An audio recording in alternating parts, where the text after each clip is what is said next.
now on our Earth 204 confirmed impact craters. And in the range of the smallest one is Moravsko crater in Poland or Karankas crater in Peru, for example, only a few meters. Karankas crater is 13.5 meter only, and very young. Only so far as I know, 2008. And we have quite old craters, more than 2 billion years old, like Fredefort crater in South Africa. Close to this is the Sudbury crater in Canada. These are huge craters, estimated 200 kilometers in diameter or even more. So the Reese crater is a quite fresh one, a quite young one, so it's very well researched, and so a very good place even for training sites. We had the Apollo astronauts in our crater for a field mission.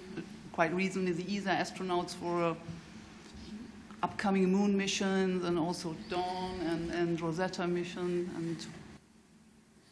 But just to say that this is not necessarily completeness, because on Earth we have erosion, tectonic, and all things that erase craters.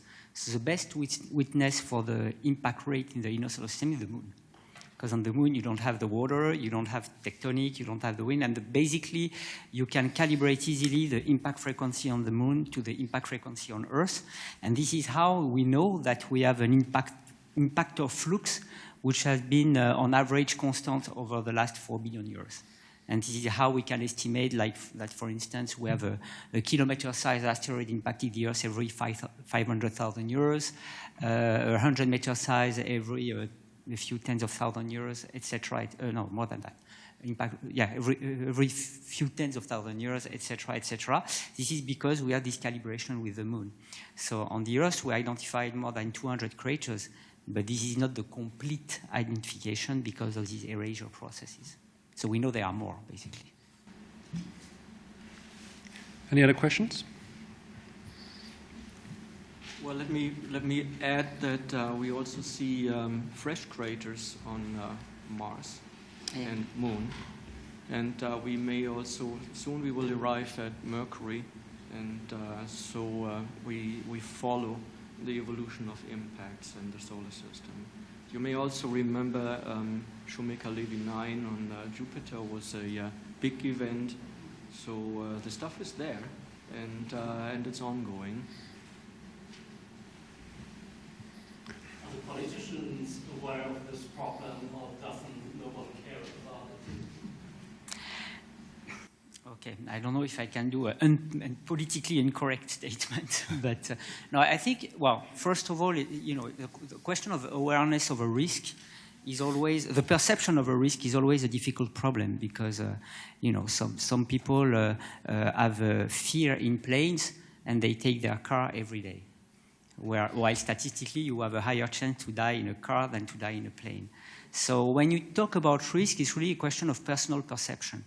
And then the other problem is that, of course, when we talk about the impact risk, hopefully, it is we are preparing ourselves for something that will happen not before a century, maybe. And when you tell that to the politicians, the maybe they don't like. Either it's true it's before, during their mandate, or they can keep it for other generations. Not all of them are thinking like this, but it's true. They have to be pragmatic. However, for me, the way to explain that is that even though it's true the impact risk is the least likely natural disaster compared to tsunami or earthquake, we just had one in France, it's one that we know will occur because we know the impact frequency. The problem is that we don't know when it will happen the next time, and this is the only one we can predict and prevent by reasonable and feasible means, which we cannot do for earthquakes or tsunami, because even if we could predict an earthquake, we couldn't prevent it.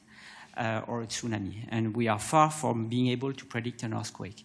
And the question for a nearest object is sort of easy, I would say. Predicting means making the inventory. So this can be done by ground-based observatories if we think that we have a lot of time. We'll have LSST, Pan-STARRS, big telescopes, and we estimate that it will take a few decades to get the inventory of the object larger than 140 meters in size. And actually, this can be done even quicker in space. So there were studies, again, done by the European Space Agency in the early 2000s. And now NASA is almost ready to fund the former mission called NEOCAM, now called NEO Surveyor, which will be a space observatory that can make this inventory and even measure directly the diameters from space over 5 or 10 years. So that's, and technology is there. So predicting, we can do it. And preventing, so contrary to tsunami or earthquake, we have at least ideas to deflect asteroids, and now we just need to test them. And once we have all the inventory and you have at least a deflection technique which is validated, you have largely minimized the risk in orders of magnitude more than for any other natural risk.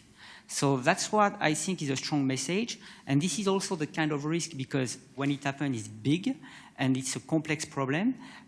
We need to be prepared before we need it. Because space business is always a long thing. It's hard, as Kennedy was saying. We do it because it is hard.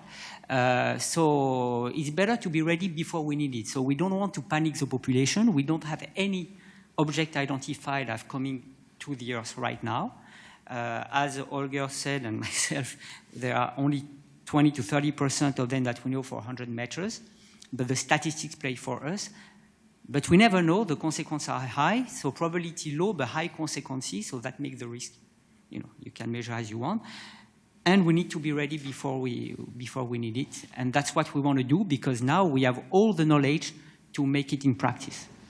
I think to add something on it, so far we haven't mentioned Chelyabinsk here. Yeah. That's the Chelyabinsk impact event, probably all of you may remember, that happened 2013 over the Russian city Chelyabinsk. Fortunately, nobody died, but that was actually where we could feel the consequences, what would happen. And this is something at the lower end. There was a body we didn't see before that just came out of nothing. It just happened. It could happen now, in an hour, or tomorrow, anytime again. And it does not necessarily have to be. It could be just a little bit bigger, the impact angle slightly different, or coming in at a slightly different place, and then the consequences may be much more devastating. Yeah? That's could hit some sort of very vulnerable areas, and then I think the death toll may be much worse. And this is what we should bear in mind. And there is also one thing, if I may say, which I think is important to remember, is that we identify more and more near-Earth objects. So we see more and more objects coming between the Earth and the Moon, or just above the Moon, etc. And like last summer, there were at least 2 objects that did that. And the people start to be panicked. I mean, I receive emails from people saying, I have the phobia of asteroids, I'm super scared, please tell me that the risk is low, etc. And of course, the risk did not increase. It's just that now we are more, careful. We have a more telescope looking to these objects, and therefore we identify them more. So they were there. We just identify them.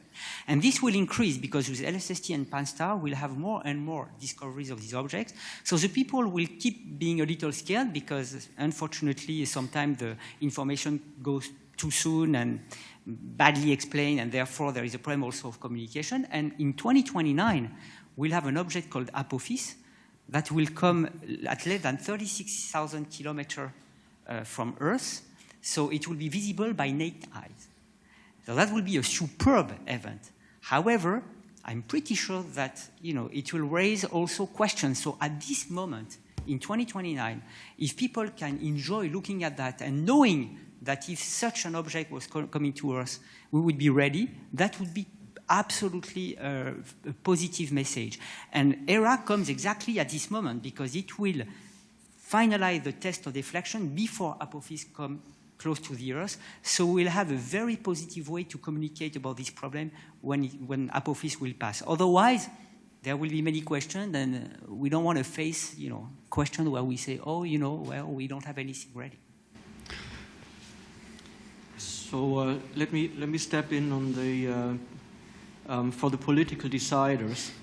So I read this a very positive message that that the political deciders fund the coordination offices.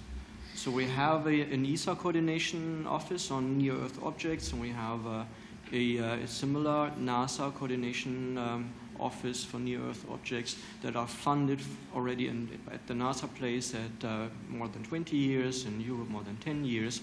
And we are running missions to figure what is out there. So with Ryugu and Bennu just recently, with Rosetta to CG, and the Dawn mission to asteroids Vesta and Ceres. So we get funding, support, and find awareness also on the political level.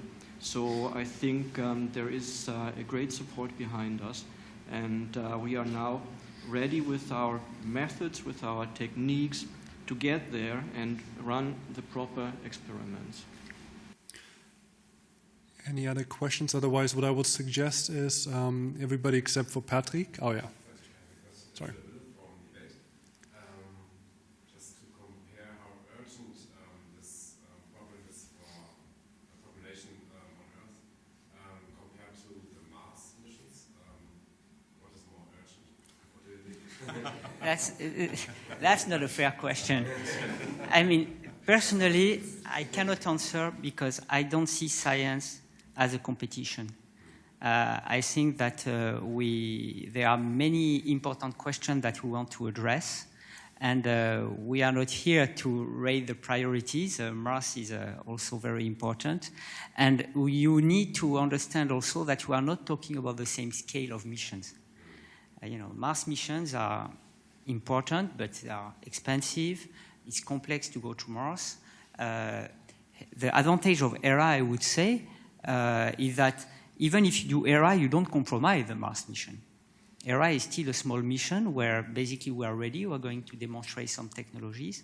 And therefore, I think that we shouldn't do this comparison, because otherwise we would have to compare all the fields of science, and at some point I think a way looking at it could be, missions to Mars is something, or often dealing with the question where we are coming from, where is there life out there, sort of where are we from. Hera is about where human beings will probably end, where we are going. So both is important, I think. Yeah, so we shouldn't. Yeah, so Mars is a scientific target that goes back in time to the scientific relevant question of water in our solar system, and trying to understand what was here long before we came. I think there is a reason why HERA is an SSA, in space safety awareness. So we want to be aware and prepare. So it's a completely different aspect of society, of, let's say, of mankind, of being prepared and protect ourselves. So it's in that sense, science is supportive. So we need to understand the physics to support such missions that can act against a threat posed to mankind. And we are ready and are supporting this despite of other missions going to scientific relevant targets.